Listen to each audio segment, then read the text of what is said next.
Специално за ракията. Ракията пият всички млади, всички дядовци и баби. Специално за ракията. Ракията пият всички млади, всички дядовци и баби.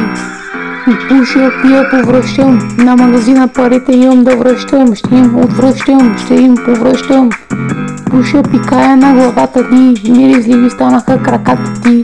Какво сега ще изпееш? Най-много 6 литра да изпиеш. Метатрон е номер 1. Ти настъпваш банан лайно. Пия като от ракия и като куче вия. Майка ти ще я бия. Ще минат с БМВ-то на двора. Ще я напора.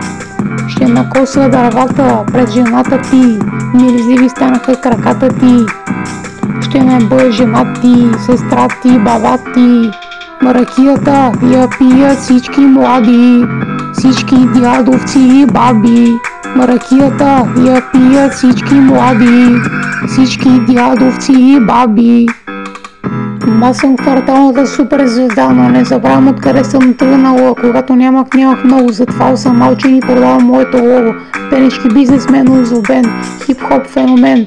Епи списание, епи клубът, епи уер, това е сила, така че мен, квартален гъмен, ме сравня с българския рафон. За хейтерите ме боли на кура, за жените ми съм бати сладура.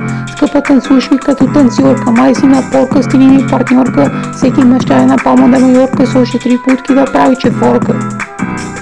Метатрон и Ненчо, балените глави, не ми се дърви, разбали ти. Ще начукам жена ти, сестра ти, баба ти.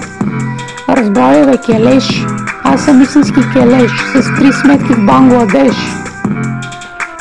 И си ебете майката, най-добрата банда сме, балнените глави, Ненчо и Метатрон не ми се дърви, ясно ли ти? Айде ебете си майката в гъза, бе, на майка ви путката. Ракията я порка всички млади, всички дядовци и баби. Ракията я порка всички млади, всички дядовци и баби.